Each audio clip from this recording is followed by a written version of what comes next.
Hello and welcome to another episode of the New World Comics Podcast. I'm Buck Berlin, owner-operator of this fine establishment. With me, just as every other week, Stephanie Cerny. Hey. And with us this week as our guest, Drew Stone. Hi, everybody. Hey. Yay. So, Drew, tell us, who are you and what do you do around here? My name's Drew. Yeah. And by day, I'm a just ordinary citizen, engineer at a major TV station. Ooh, major television. I get to plug wires in and push buttons occasionally. And decide who gets to stay on television and who does not. That is so technical. And then, by night, audio engineer, video operator, whatever kind of tickles my fancy there. Yes. Got a number of things. Obviously, this podcast brought to you by, By you. Yeah, as soon as I'm done hitting the mic. Well, cool. Yeah. And you've saved our bacon like so many times on other projects. Like you run the panel room at the convention. Anytime it's the, oh no, how do I work this projector? How do I do this thing with the speaker? Like anytime I've needed something, it's the, oh hey, by the way, I've got that. I know how to work that. And it's the, oh yeah, of course Drew knows. Yeah, I do my best to try. You guys are always working on so many other aspects of the show. It's I try to make sure that those things are kind of hands off. You say, hey, I want this to happen. I said, I got it. Yeah. We'll make it happen. Yeah, so far there hasn't been anything I'm like, oh man, it'd be really cool if we did this. You've never done like, no, we can't. Well, it's normally like, hey, we want to do this. And you're like, let's do that like 20 times bigger. Yeah, because it's the, hey, it'd be kind of cool if we had like, I don't know, a little logo or something. And oh no, here's, double screens with extra projectors. And here's it's backlit. And here's the extra cameras and or microphones. Like fireworks. Yeah. I mean, in all fairness, I don't have my pyrotechnician license yet. I got to leave room for the future. But, plus, it gives me a good excuse to play with my toys every once in a while. Yeah, I mean, it's just crazy, because, when we asked you to set up for the con for just the panels, I was like, we need like a speaker and a microphone. And you're like, oh, I have that in spades. Plus, and also we're going to stream on YouTube, and here we're going to... Oh, yeah. Like the live streaming was crazy. Yeah.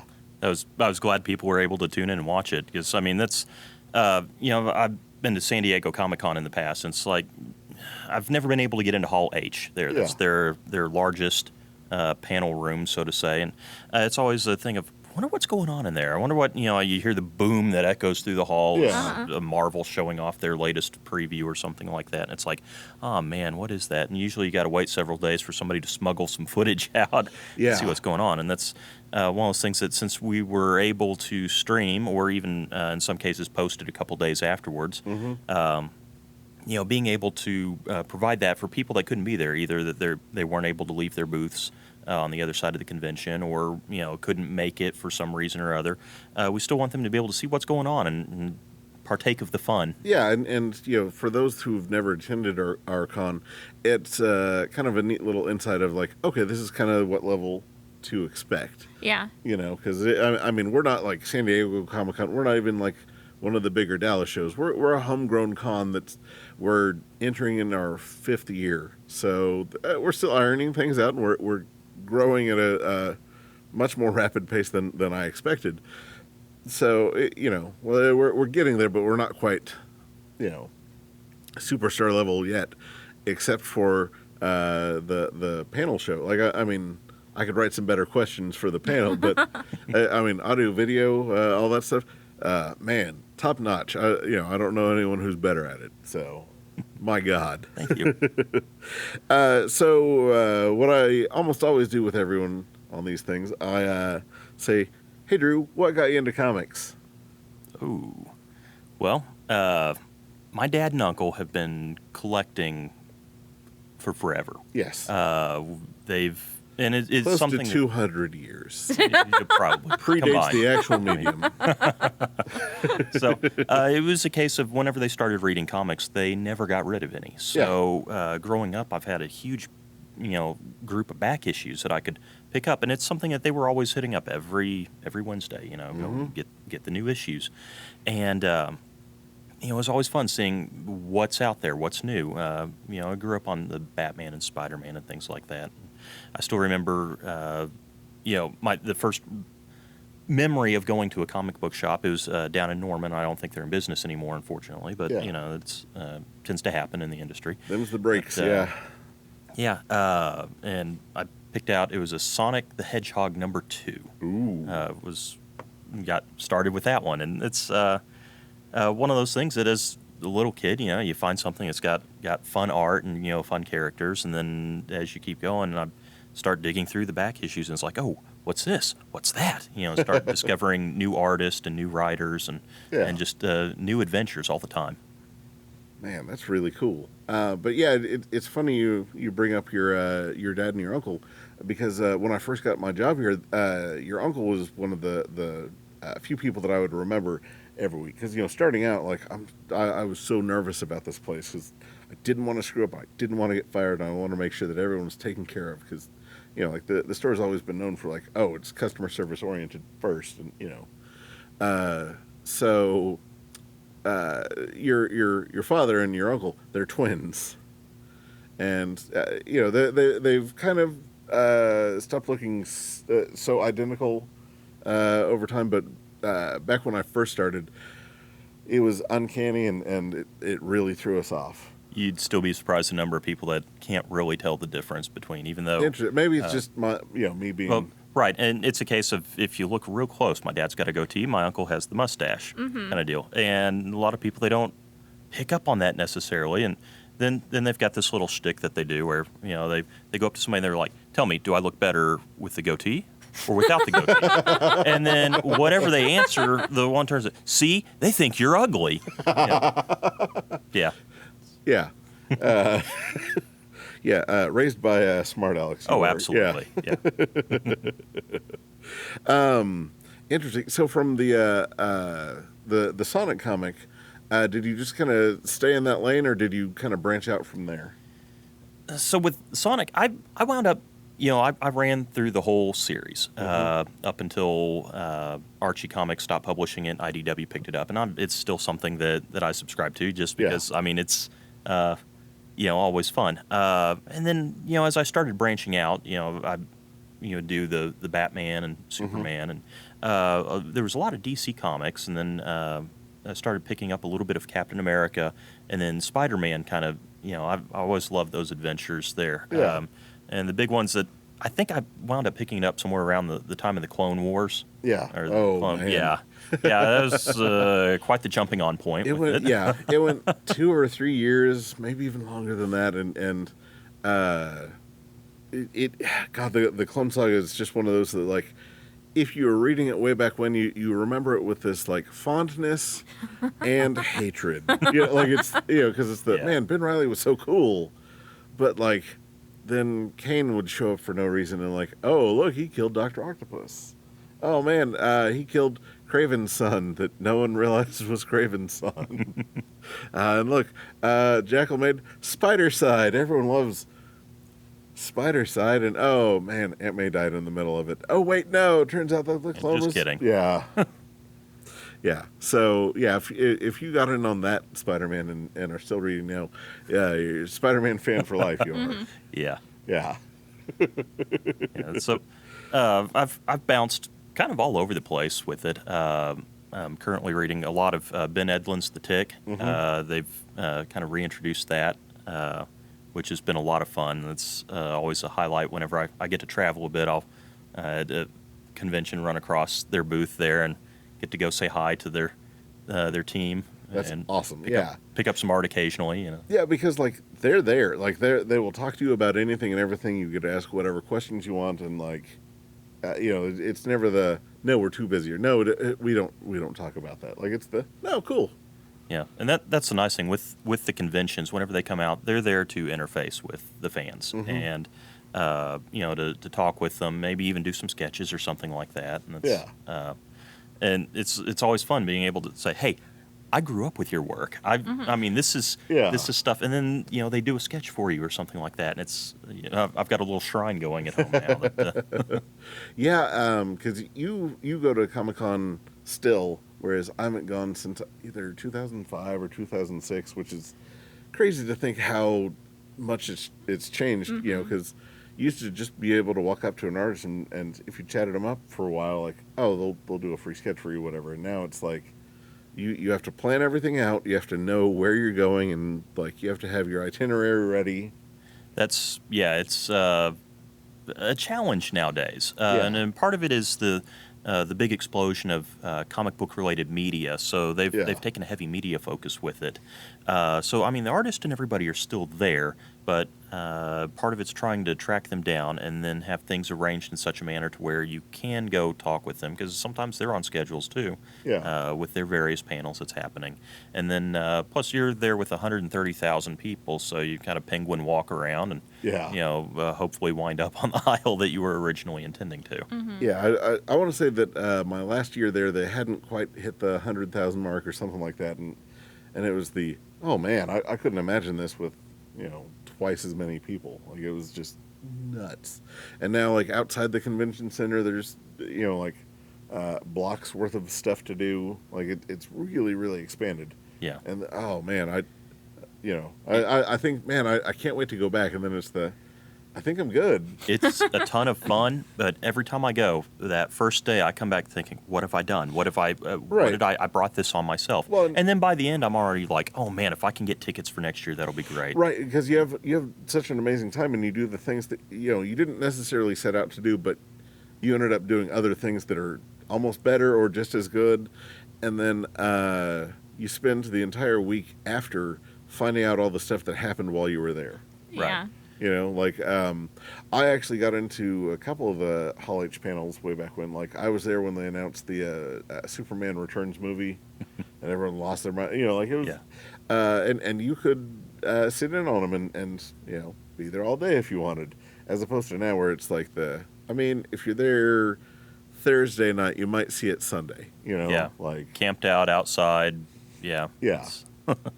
So it's one of those things that's neat to see the spectacle, but I think that's what also helps kind of bring into focus the smaller conventions like New World Comic Con. That's something that you have room to move. You can go interface with the artist and the guests and have time to talk with them. You don't have to penguin walk around everybody. Right. And it's just a lot more personable and personal. Yes. That's the thing is, we ask everyone, hey, what do you like about the thing? What do you not like? We downplay all the things that people didn't like, and then we, play up that. Like last year, we brought out the Ninja Turtles, and then within an hour of them hitting social media, like hundreds more people showed up looking for the Ninja Turtles. So we were like, all right, well, what else do people, what are some of the other things that were asked about? And it was Power Rangers and Pokemon. So we have those coming this year, so it'll be a pretty big deal. Nice. So yeah, but I digress. We're getting off the topic of you. So I want to know, what are some of your favorite, either all-time favorite series or favorite current series that you're reading? Ooh. So I really have been enjoying the arcs with Atomic Robo. Oh yeah. And that one, it's just, the kind of humor in it, it's a lot of fun. Unique take on the character. You've got a robot that was invented by Tesla that, is basically in the modern day with their action scientists, with their adventures. It's, that one, it's kind of a Captain America meets Hellboy, but with, way sanded down edge. Like, there's no gruffness to it, really. Kind of like a, I don't want to call it steampunk, maybe more of diesel punk-ish. Yeah. Into, that'd be about the right era, I think. Like, it's ridiculously fun. And I don't think that they intended for it to really take off like it did. Like, I think that they had a fun idea, and then it did take off, and they were like, oh, hey, we can do even more. So. Yep. And so I've got that, and then something I've been going back a lot to. I haven't seen any new releases with it recently, but has been the Rocketeer comics. Oh man, Especially the Rocketeer Adventure series. That's of the later ones. I think they've gone back and captured the spirit of the original Dave Stevens comics very well. Just creates a wonderful atmosphere, kind of the 1930s feel.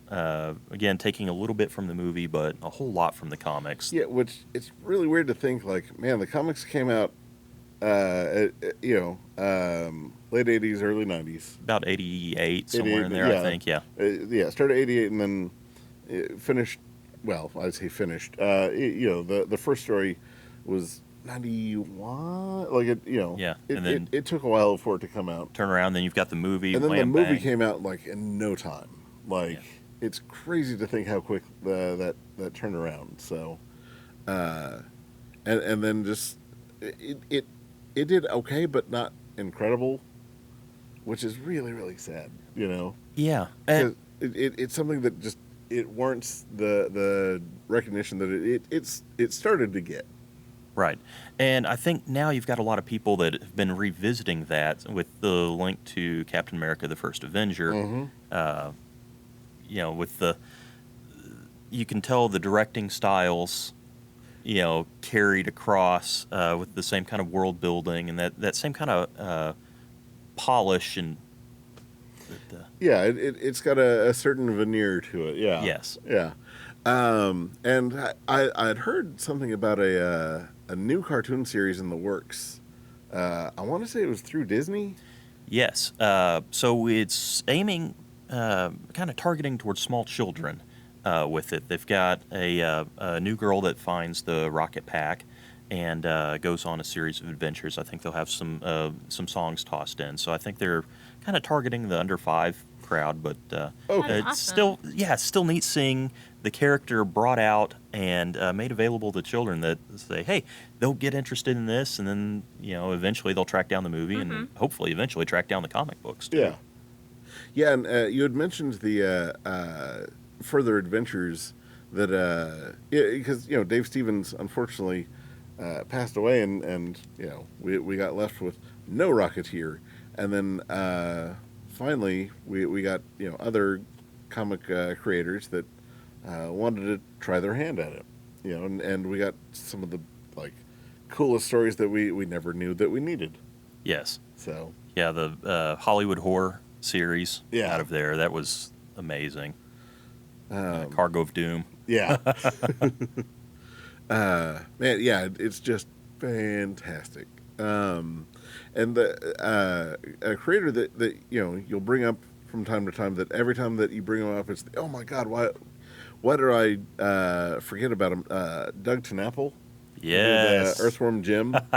Like every time you're like, all right, Buck, he has a new thing. I'm like, oh my god, I forgot he had. Yeah, but what is it you just picked up? So recently, he's got 2 things in the works. One is that he's working on right now is a brand new Earthworm Jim graphic novel. Super stoked about that. Oh, that's awesome. It is in process. He's inking the pages right now, going through all that. And then his most recent release was through a crowdfunding campaign called Bigfoot Bill. And that comic is just kind of the same off-the-wall humor and the wonderful art styles with it. It's a magnificent adventure of the character Bigfoot, Yeah, Bill, and as he deals with a government agency that's, kind of storing the cryptids and using them for various means. So it was the first graphic novel to kick it off, and there's promise of more to come. oh good. That's super cool. You might see a character that might look a little familiar in there that I may or may not have been drawn in on a page and then got eaten. Leave it at that. But yeah, that's fantastic. Yeah, every time you're like, oh, Doug TenNapel did, I'm like, oh God, how did I forget that? I needed to follow. Yeah, but man, so you have your favorite comic series, but they tend to branch into other media typically. Like, I know that you have various costumes and props and shrines to, including not limited to, Rocketeer, Back to the Future, Ghostbusters. Like what else are we talking? Got a little bit of Jurassic Park thrown in Oh, that's there. right. I forgot about the Jurassic Park. Yeah. Let's see. I've already covered Ghostbusters. I've got some Captain America stuff. Yeah, I was about to say the new Captain America stuff. Yes. Yeah. So why don't you tell us a bit about that? Like, because you don't just dabble. Like, Oh no, you go all out. Yeah. It's kind of because I think crazy. The first big thing that you came up here with was the proton pack, right? The Rocketeer pack. Yeah, I was about to say the Rocketeer was the is first the big biggest one. thing. Yeah. For some reason I kept thinking the proton pack predated that, but it was a case of I wanted to build the proton pack, but didn't really know that's what about you were it. doing the research for it, and then and then you were like, hey, I happened across the right. Yeah, and that's what it was. It was a case of I was going out to San Diego my second year out, and it's like I should dress up. I mean, this is something. You go to something like that, you got to dress up at least once. Right. And I started looking around, and I came across a gentleman that actually does some work for Disney that had an incredible sculpt of the helmet. And so I got a casting of that, and it's all padded out. And it's like, okay, game on. Let's start tracking down the various bits and pieces. And then came time for the rocket. And it's like, the movie Rocket it's incredible. It's also a very complex piece. Mm-hmm. And I wanted to do something that was a little different. And it's like the comic book pack. They tried designing it for the movie and didn't feel like it really fit well with the design of the movie. And I could see that. Right. Like it's fair. Like you could make it work, but right. And I think for the tone that they were going for with the movie, the X3 that they came up with was. I think it's the right choice. Right. Yeah. But, I wanted to have a little bit of fun with it, so I set about designing the comic book pack and wound up with a piece of Schedule 40 PVC well casing, about yay big around, and, lots of Bondo and spray foam and a little bit of paint. Next thing I know, I had a rocket pack that weighs almost as much as a proton pack, and I got to go out wandering around San Diego with a leather jacket and a 40-pound pack on my back, thinking, "What have I done?" Well, yeah, and then you come up and you're like, "Hey, I ran into another Rocketeer," and you all just gushed over each other's costumes. And was it that year that his widow, Dave Stevens' sister, that's what it was. Yeah, so she has a lifetime pass to San Diego Comic-Con as well, and so she was wandering around, and I get a tap on the shoulder, and I turn around, and she goes, "Excuse me, sir, may I take your picture?" Absolutely, yeah. And, and she goes, "You have the real rocket pack." I'm like, oh, the real pack? And then she introduced herself, and it's like, wow. Same time I also ran into one of the administrative assistants for the director of the Rocketeer while I was out there as well. Oh my gosh. So that was, it's amazing how many people that they'll look at it and say, hey, that pack, yours is different.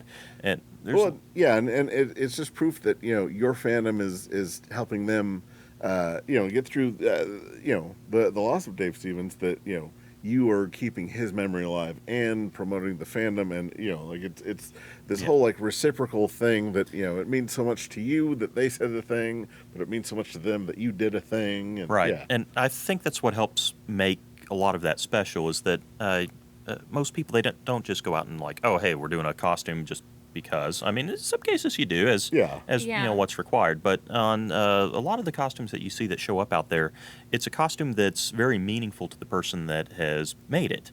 And you kind of look at it almost like a love letter to those that created that property. And whenever they see that, a lot of times they recognize that. They say, hey, you spent time to do this. That makes it special. Yeah, that's really cool. All right, since I kind of blurted it out earlier, I want to hear about the proton pack, because I know that you have gone through various phases of iterations of additions to subtractions from. And don't both you and Deanne have one too now? Yes, Deanna's my sister, and so it started out. I was going to get to that too.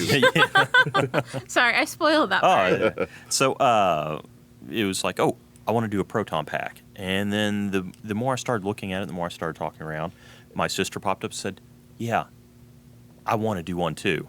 And then my dad, and then my uncle. And so it's like, okay, let's It's a whole let's family do thing this. now, yeah. Yeah. And then eventually, I've even been working on one for my mother, and she's all on board with my it as well. gosh. So I mean, but- you trolled the prop replica forum and like. oh gosh, yeah, I was on some of the Ghostbusters forums, prop replica forums, and things like that. Just I spent so much time researching it, trying to find out, okay, where can I get these parts? Who should I be buying from? Who has a good cast of it? And and you start learning like, okay, there's certain people out there that are recasting others' works, and basically being kind of shady about it. And then you've got, oh hey, this guy's got a really nice design. And it's like, that's an interesting take on that, and where they've made a few modifications to try to beef things up a little bit more. Because, a lot of times the props used in movies, they just got to make it through that one scene. Mm-hmm. So you wind up with a proton pack that may be made out of foam or something for the stunt.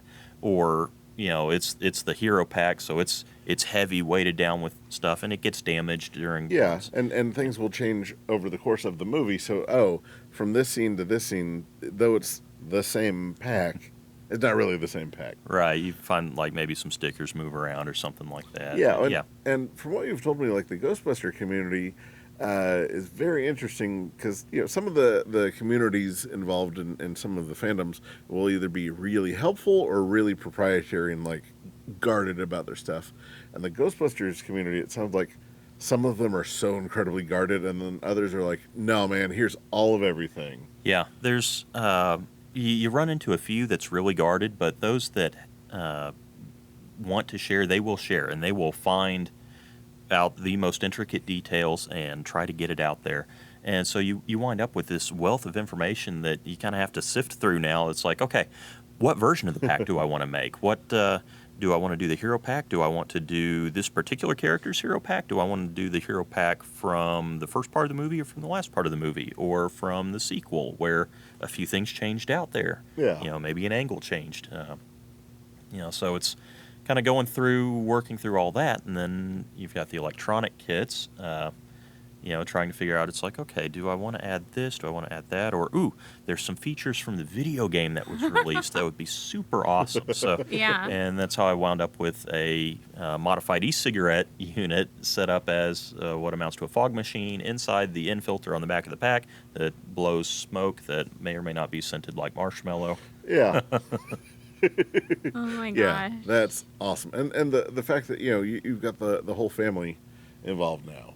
Yeah. Yeah, I was gonna say Deanne is kind of your go-to sidekick on a lot of your costume stuff. It's the all right, I'm doing this, and she's all right, I'm in. Yeah. Let's do this. Yeah, and she's just I've never heard her like.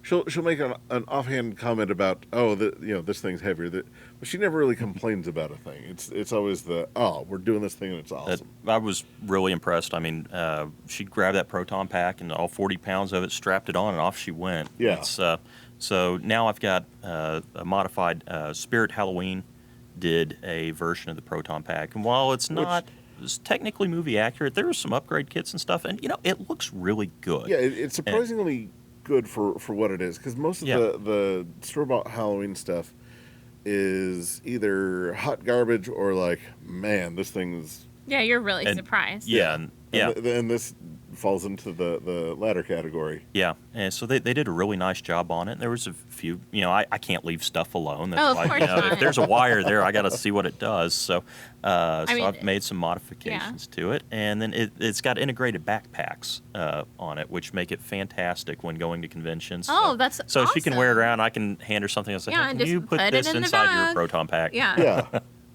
Yeah, which that's a feature that I hadn't thought of until a couple cons ago. It was oh man, I should install like a pocket here, like the Death's Head costume. The cape had a pocket that was ready to be pinned in, but ultimately decided against it just because of time and yeah. There's oh a lot my of gosh, that's so funny. a lot of cases where it's like, oh man, if where do I got that's with Ghostbusters. the flight suit. You've got zipper pockets Yeah. everywhere, which is Yeah. great. Rocketeer has a couple pockets here and there that can, it's like, okay, that's doable.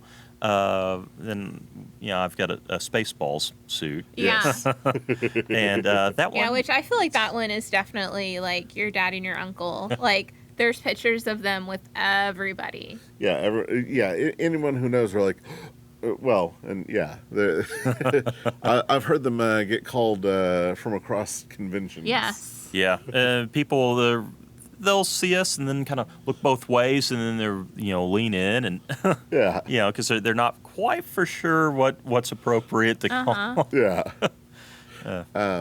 They're very popular. But but with the Ghostbusters thing, like I remember you were at one of the cons here, and like Ernie Hudson was here, Yes. and That was Super Big Con. was it? Yeah. Wizard World. Was, Oh, the was it Wizard World? Yeah. Yeah, it was up in Tulsa. That was a lot of fun. Getting to talk with Ernie Hudson. Yeah, I had him sign my Proton Pack, and he insisted on taking photos with the whole family. Oh, that's awesome. That was really cool. Man, and the last fandom that I definitely want to call you out on and showcase, dude, you're Back to the Future stuff. Oh my God! Like your Marty McFly, the part 2 of the future get up. Man, tell me everything about that. Oh my God! Oh man, the Back to the Future trilogy's always been something super special to me. I can't even remember the first time I watched it. It was just one of those things that was always there. Yeah. And so I had the opportunity to get the jacket. And at that point, I'm like, okay, this is a thing that has to happen now. So Do you remember, like, how you got the jacket? Like, do you remember the story and everything behind that? Oh, yeah. So I was, again, trolling some of the forums, just researching a few things, and I found a gentleman that would make some magnificent leather jackets. And that was wound up being the first one that I ordered from him, the second one being the Captain America jacket that I got. But I saw that, and I was like, wow, that's... the work that he's done on that. I was thinking this would be something cool just to wear in winter or something like that. But, yeah, right. Promptly, then the costume evolves out of that. I managed to track down some of the Nike Air Mags. There's some people making them in China, and had to track those down, get those imported, and and had them all light up and everything. Oh, that's awesome. Man, but yeah, but your fandom goes beyond just the cosplay. Like, you've met like pretty much the entire cast now. Yes. I mean, I think you have to track down Crispin Glover now, right? Yeah. But, if you want to. And you're just like, Yeah. meh, I will, Yeah. I mean, Well- if the opportunity's there. And if he's having a good day, because Yeah. for those that know, he's He can be a touch moody. yes, Yeah. But I mean, it's kind of understandable too. Yeah. well, You know, yeah, what he works on. So, but yeah, I wound up. I got to meet Christopher Lloyd, Michael J. Fox, Tom Wilson, and if you ever get the chance to run into Tom Wilson, oh my gosh, that guy is so funny and just one of the nicest guys you could run into. really. Then Leah Thompson, and I got to meet the gentleman that played the principal. Oh, yeah? He was so much fun. We were asking him, it's like, hey, what was your favorite part out of all the movies? And he goes, oh, part 2. I got to pull a shotgun on Michael J. Fox. Man, that's awesome. All right, well, thank you for letting me call you out on all your fandoms, because they're so neat. Yeah, they're so cool.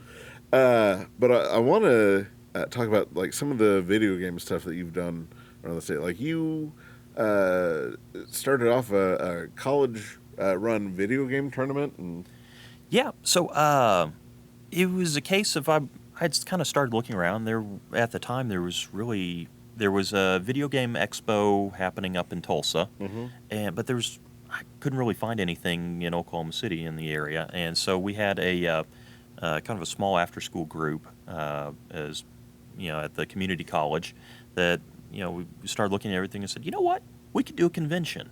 this would be something fun. So we could host tournaments, have some vendors in, maybe have some guest speakers or something like that. And first year was a little rough because, frankly, we were like, hey, we have no idea what we're doing going Yeah. in. Well, I remember showing up and there was someone that was helping run it or something that kept telling us that because we signed up to be vendors, kept telling us the wrong places to be and directing people to the wrong areas and that kind of stuff.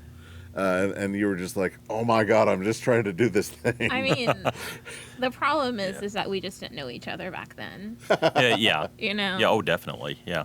So second year went a little bit better, and third year was quite amazing. We had was able to do kind of a Skype conference with kind of a panel with Ralph Baer. He's the gentleman that's typically credited with creating the modern day video game. His invention was like a table tennis style game, which eventually turned into the Magnavox Odyssey. You've had Nolan Bushnell created the Pong game and kind of jump started that revolution, but Ralph Baer really kind of helped create that. So between those two guys, I mean, it really launched the modern video game industry there. So being able to talk with him was super awesome. And That's awesome. Now, did you get to call him up beforehand and talk at all, or was it like, this is my time? there was a little bit of scheduling that happened, but after that it was like, okay, here's the Skype call and off we go. Oh man, Wow. interesting.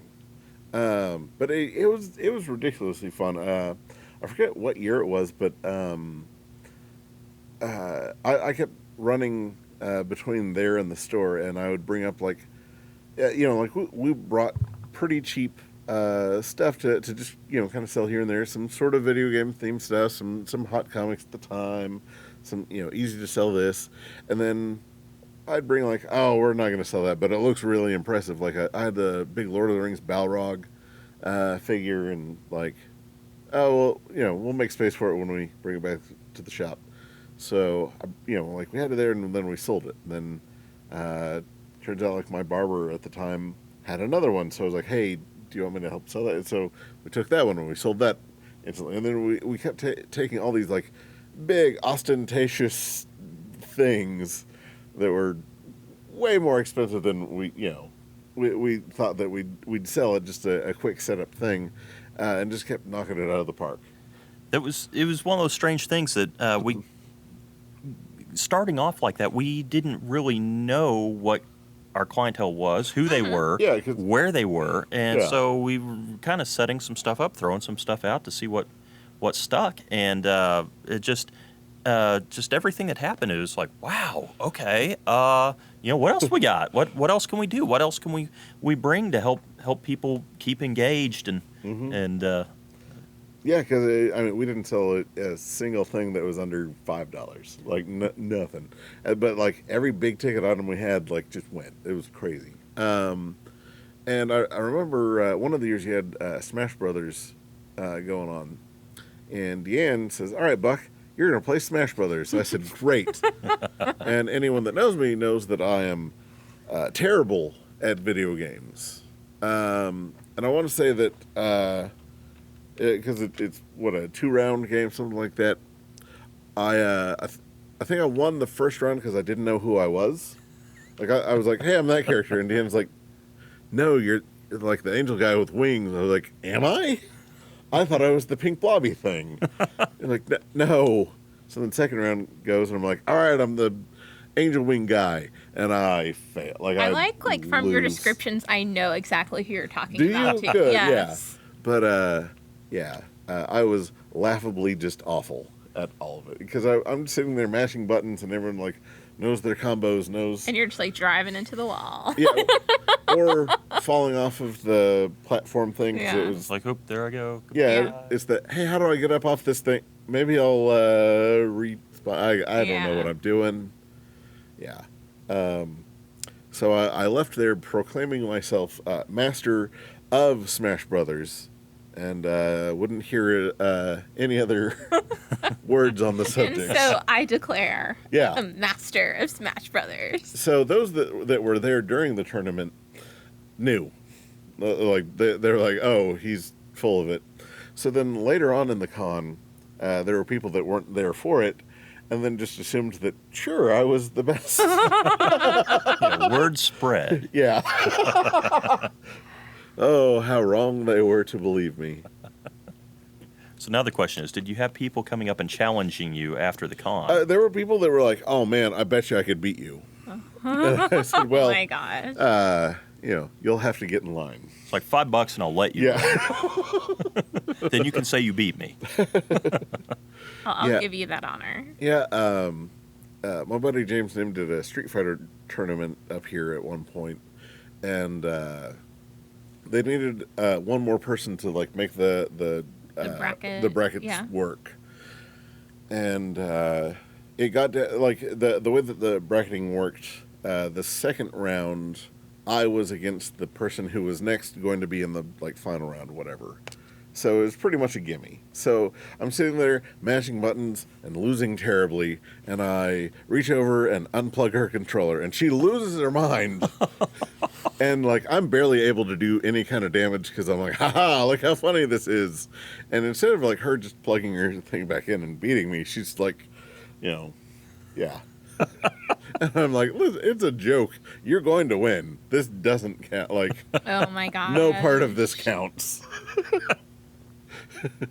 I'm here as filler. Like, you essentially had to buy. We're just filling time while we're waiting on everyone else. And she's, oh, okay. Like, she finally got it. But, like, oh, she was mad. Because, like... A lot of the tournament players take it very seriously. Well, yeah, but I mean, like, I don't think you understand how badly I was losing. Like, I may have been hitting buttons, but nothing was happening with my character. Like, I've seen the Street Fighter movie, and I played it, like, in 5th grade. That's my Street Fighter experience. I'm terrible at these things. I play the Lego video games because they're super fun. And then outside of that, like, I'm so bad. Because, I didn't really grow up with them. But, yeah, so that's my video game tournament experience. I try my best to stay out of the tournaments. While I love video games, I find out that I'm not very good at them. Something tells me you'd probably beat me. Unless I unplugged your controller and then... I mean, now he knows your tricks. I mean, listen, it's a good trick. It is a very good trick. I mean... Mess with people's heads. Yeah. So step 2 is wireless controllers and then a frequency jammer.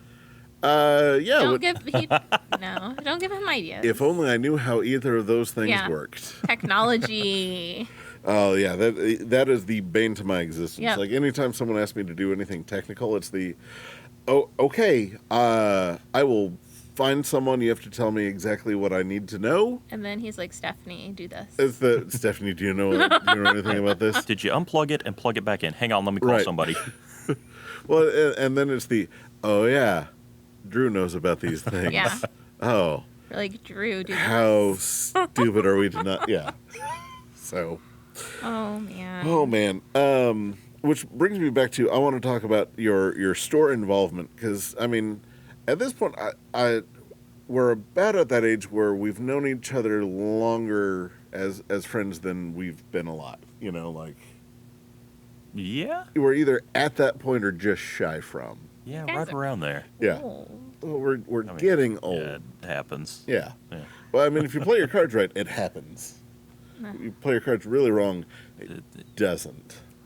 So, yeah, get old, everyone. It's awesome. You wear cargo shorts and nerd shirts, and no one cares. Or you stop caring that anyone else cares. Yeah, that's how it works. Flip-flops for life. Yeah, flip-flops. Oh, man. It's real fun when I walk into, like, cool places and, like, it's cargo shorts and flip-flops, and, like, I can tell that they're like, oh. And I'm like, And you're like, get old. I don't care. I'm doing me. I'm going to have fun. Y'all have fun, too. It doesn't matter what's being worn. Or as you're like me and you continue getting old, then you can say, listen, I've got gout. It's a medical condition. I have to wear flip-flops now. I don't know. I don't mess around with the gout. Ugh. No gout. So, store involvement. Oh, sorry. Store involvement. As we stop talking about flip-flops and gout. Thank you all for listening. I appreciate it. So, yeah, you and Deanna have done superhero school up here, have helped with costumes. Like, you all were integral with the first Guardians of the Galaxy. Yeah, you remember her costumes. making puppets and putting fur on them? Oh yeah, yeah. Yeah, Deanna and your mom helped with the first Rocket Raccoon costume. Yeah, that was the That was forever ago. kind of the Jabberjaw style mask, so that Yeah, way it could 'cause, yeah. articulate. Instead of using a puppet, we put River in it. We put a kid inside this swell.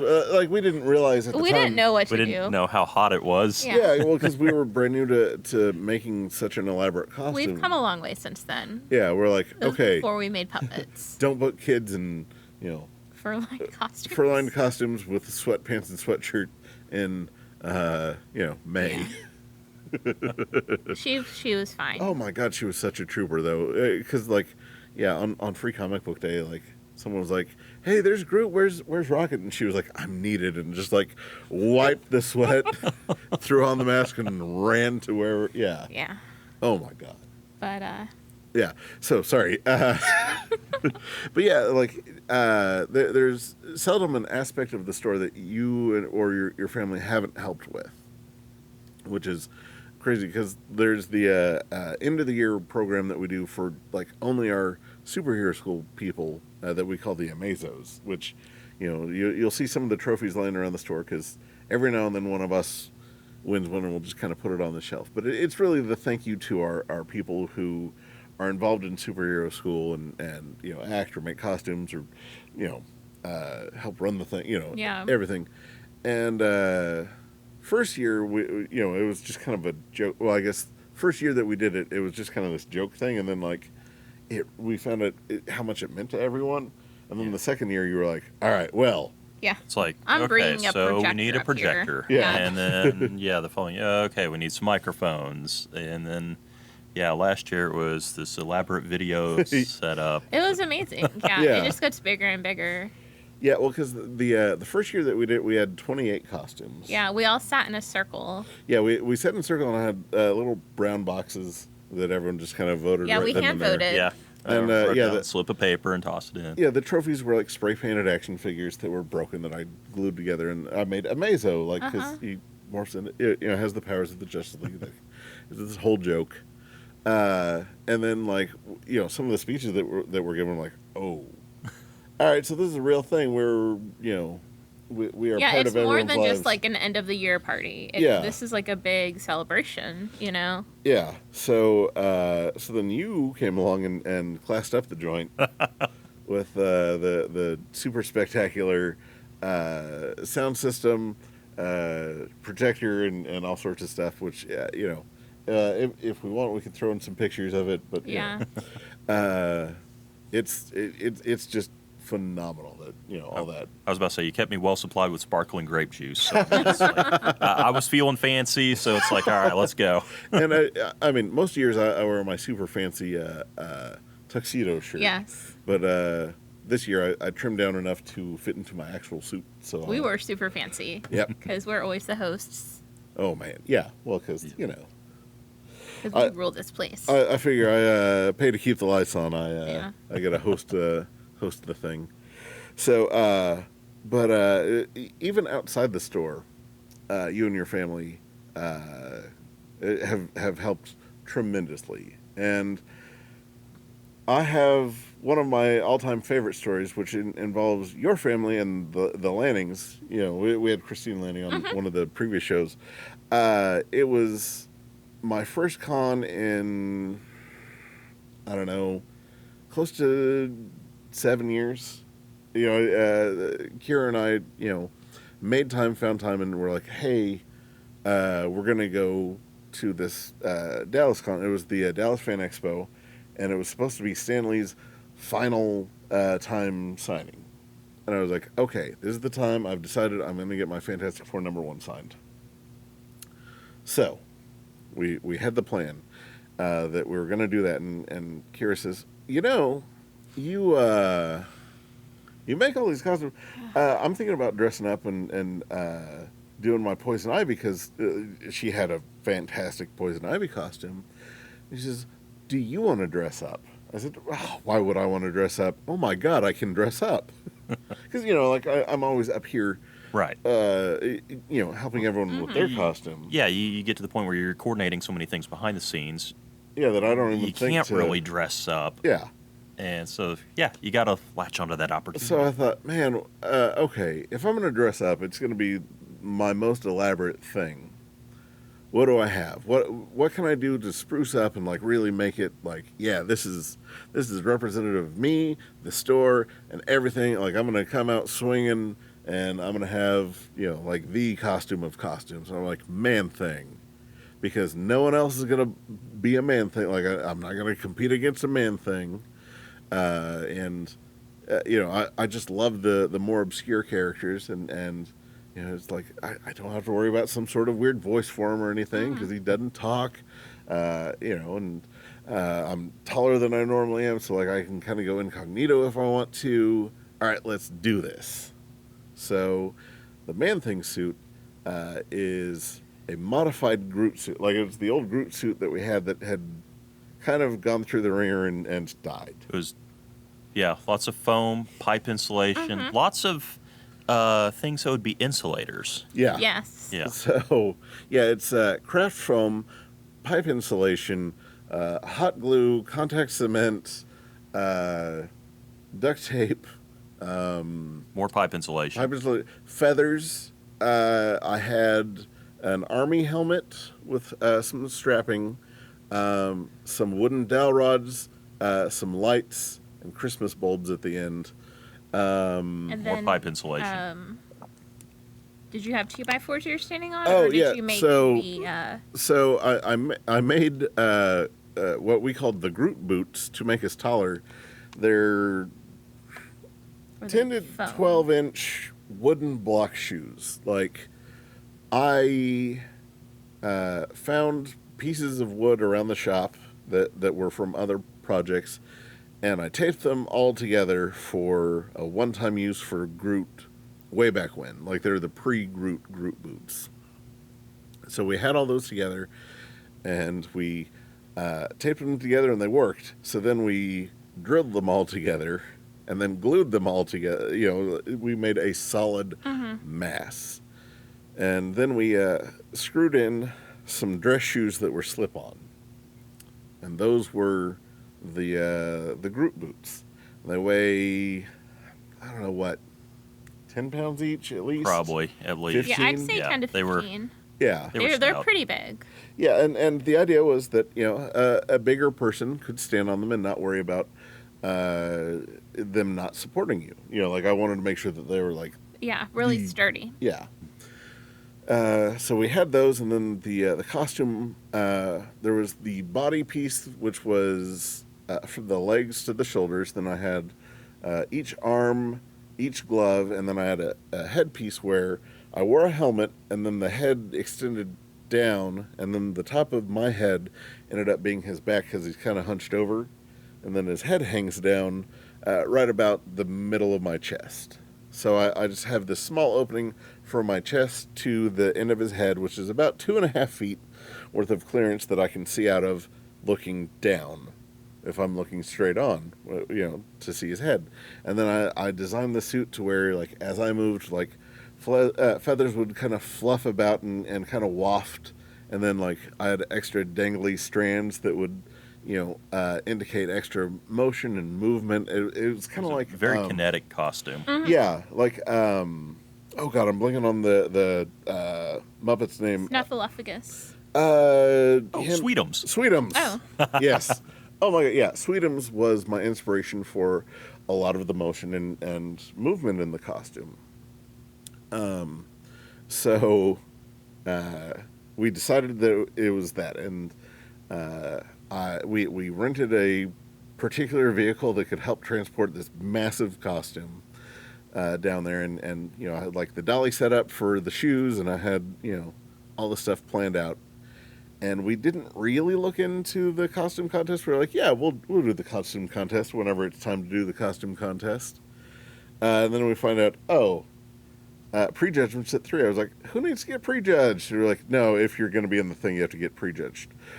All right, fine. What time is it? And we're like, it's 2:30. We're like, uh-oh. So we go there, and they're like, "Why aren't you in costume?" And we're like, "What do you mean, why aren't we in costume? You're prejudging. You have to be in costume." "Oh, no." And they were taking, like, 50 people or 100 people. Something like that. Yeah. So I was in my Rocketeer suit at the time, so I went ahead and hopped in line and said, "Run to the car." Yeah, so... You got this. So I'm running, and then I run into Tony Lanning, and he was like, "What's going on?" I was like, "We need to go get the costume. Can you help?" He was like, "Yeah, sure." He dropped what he was doing and ran with me. And we ended up going to the wrong end of the convention center because I got turned around, and then we ended up going back around and having to walk several blocks down to find where we parked, which we didn't know that we needed to park closer because of where the costume was. Mm-hmm. We got out the costume, and then we picked up someone else along the way, and it was Kira. Kira was there with us. She ran with the head. Tony took the body that had the arms inside of it and the hands, and then I had the dolly with the feet. So we then had to rush back down all the way around through the convention, and I had to find ways that I could get down ramps instead of stairs since I had the dolly with the shoes. So keep in mind, this is also Texas. Yeah. Mid-afternoon. Oh, yeah. Summer heat going. It was a good 90 soupy. degrees. Yeah. Yeah, and it had just rained the night before, so it was just outside. It was awful. And, again, I'm in my flip-flops, cargo shorts, and nerd shirt because, of course, I'm in flip-flops trying to run with Because 30 you're always pounds in of- flip-flops. I'm always in flip-flops. Like, 'cause it's all the time. Flip-flops for life. It's how I live my life. So we get there, and we end up being, like, dead last in line. Like, we were the last two people there. And they're like, if you're not in costume in the next 5 minutes, you're not in the prejudge. And, like, I feel the whole crowd, like, look towards us. I'm like, I need a chair. Who has a chair? Because you have to stand on a chair to get into the boots, which the boots have to be set in the Man-Thing suit.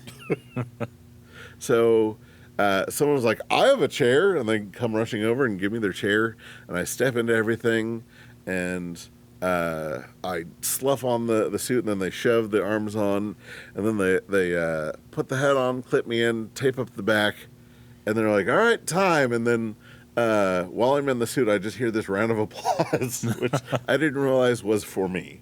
Because, like, I got in that suit in record time, and, like, everyone's like, woo! Yeah, and then, Drew, you let us trade places with you so I could get out of the suit quicker, because I was boiling in that suit. Because I had just run the furthest I've run in years in one straight go, and Well, and from where you were parked was completely the different side of the area from where the costume contest was. Right, yeah. And oh my God, it was just a nightmare. So the judges came by and they were like, all right, man, we're going to make a special case for you. You don't have to wear the full costume right now, just when you get in the doors. So they at least took the head off of me. And then everyone around was so nice. They were like, oh my God, you need water. Like, you look like you need water. So someone was like, hey, here's my bottle of water. And, like, bottles of water, they were like $6. Like, convention pricing is, you'd expect. So someone was like, here, man, you need this more than me. So, like, someone, and like, I'm trapped in the costume, so I can't quite reach my head. So someone, like, holds the water bottle up and, like, tips it up, and I just drink the whole thing. And, I drink it in, like, 4 gulps.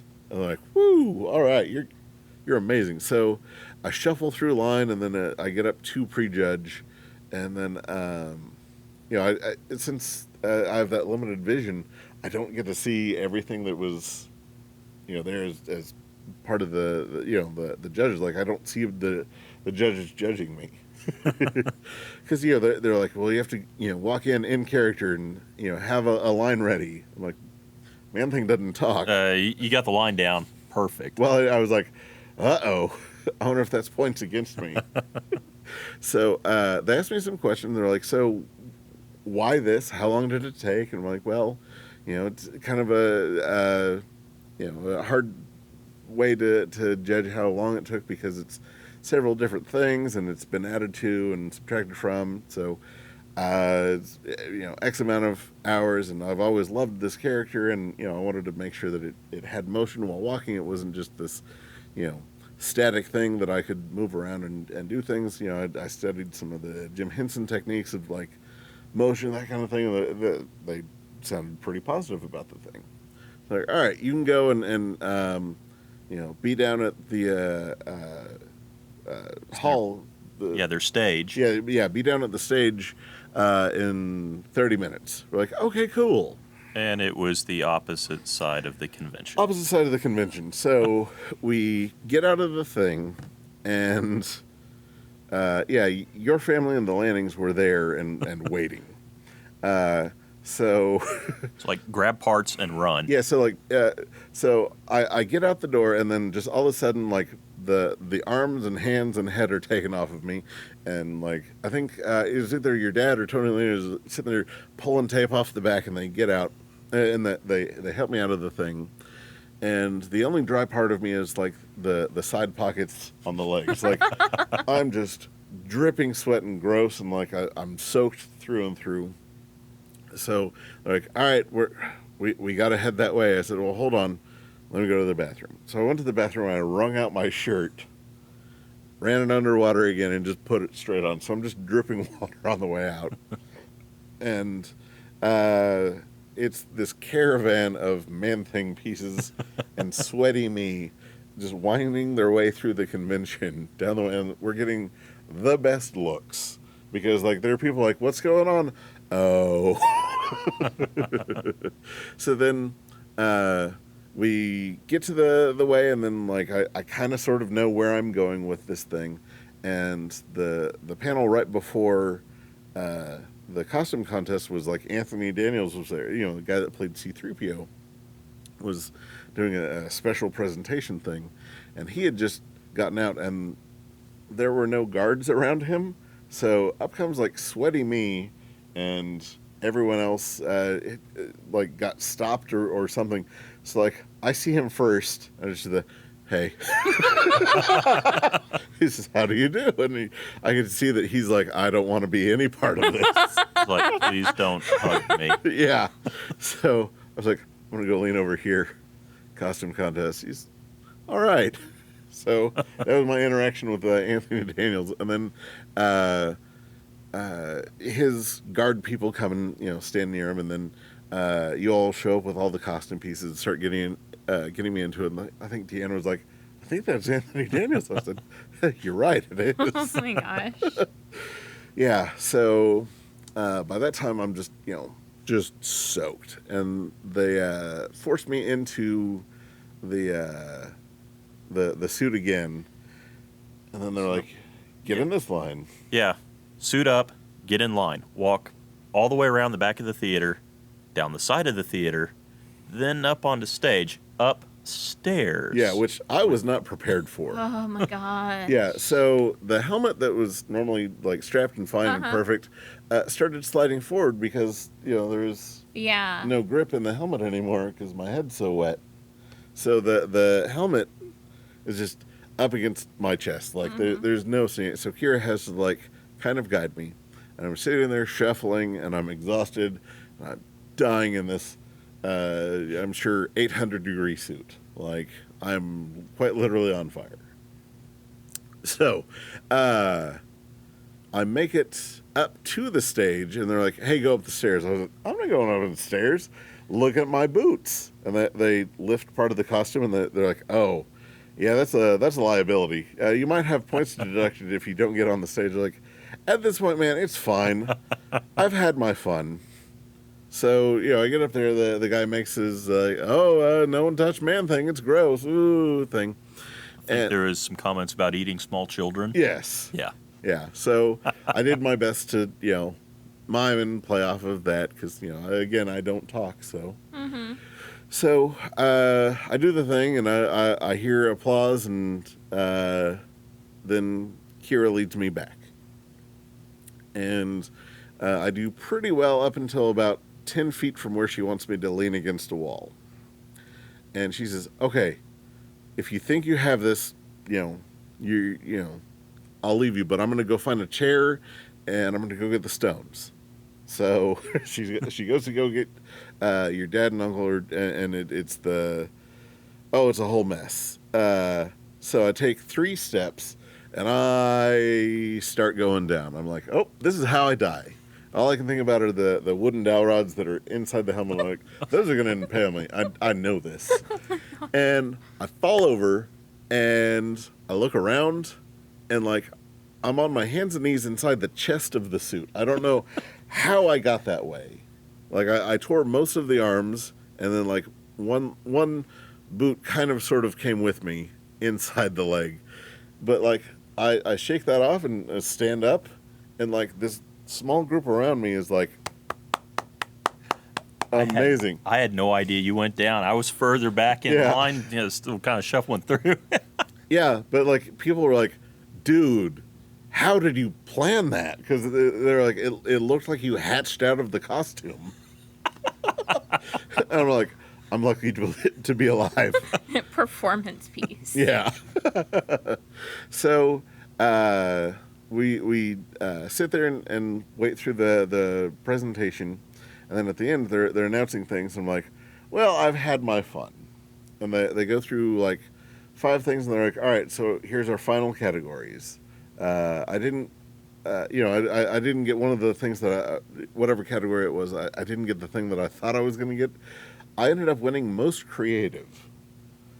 And then after that, they announced second place and first place. So I won, I guess third place, or however you want to swing it, with my Man-Thing suit. And then they were really upset at you, Drew, because you didn't perfectly hand make the everything. Right.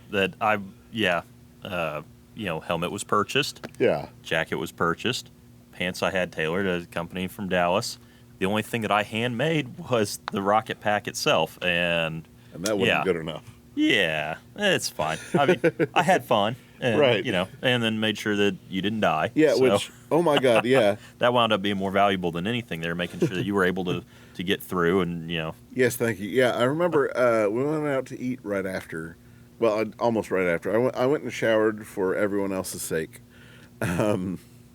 And I remember getting to wherever we ended up eating, they left me my own pitcher of water and a straw. Oh my gosh. I went through several. Like, it was, oh my God. It was Red Lobster, I think. Yeah, we closed out Red Lobster because we ended up sharing it with someone who had just become a Dallas Cowboy. Because I remember them talking like big, like, oh, he's a Dallas Cowboy. I said, congrats. We'll be over bring here. The water. Yeah. Sports ball. Yeah, I was like, Ew. I don't care. I'm sorry. Yeah, they just keep the water coming. Yeah. Well, because they're okay. Well, in town for the convention, because like you're like Spider-Man shirt on. They're like, oh, were you Spider-Man? And you're like, no, I was the Rocketeer. And then like instantly, Rock-a-who?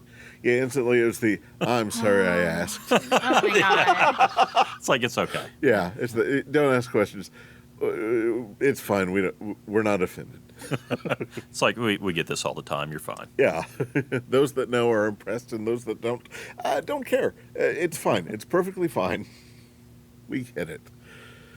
Oh man, so yeah, that is absolutely one of my favorite moments with your family. Like it was so crazy how everything just kind of aligned for that, and everyone kind of rallied when I didn't realize I needed a team. So thank you. You're welcome. Oh my God, and thank you for everything you do around here, and taking over the podcast chores. And man, Drew, you're amazing, and we are so lucky to have you around. Thank you, sir. So yeah. Always makes it fun, and looking forward, we've got New World Comic Con coming up. Yes, I'm so excited. I'm getting there. I talked to Drew earlier, and I'm just like, I'm either really terrified or really excited. Right now, I'm at the terrified thing. Oh, I didn't talk to Drew. I talked to Dre. Sorry, I'm looking at Drew as I'm saying this. And I told that to Dre, and he's like, as it should be. Yeah, because, we have, gun to our head, we're like, we're ready, but we're not ready. Like, we could throw everything on, but we could always make it better. I was about to say, new venue, too. There's a lot of lot of things where we're like, okay, we knew this fit last year. How does it fit in the new space? Yeah. And I'm going through my stuff. Are my cables long enough? Will we be able to get our guests to hear properly? Yeah, because we've upgraded from the Centennial Building to the Expo Hall at the State Fairgrounds. Because so far a lot of people are like, all right, so Centennial Building again this year, right? We're like, Expo Hall. Expo Hall. We've gone to the Expo Hall. We're bigger time this time. So we have that to look forward to, and oh my gosh, we have such an incredible show planned. Yeah, it's going to be amazing. Yes, I am really excited, although I am terrified, but as it should be. Yes. But all you'll see is this bunch of smiles, big smiles, all over. Yep. And special guests. Yes. So many awesome guests and amazing vendors. Like, it's going to be so cool. Yeah, check out our various medias for more details. And I guess check back next week and we'll keep talking more con. And all three of us will be here. Yeah. Whether or not you see all three of us. All right. That'll wrap it up for the show. Thanks, and we'll see you all next week. See ya. See ya.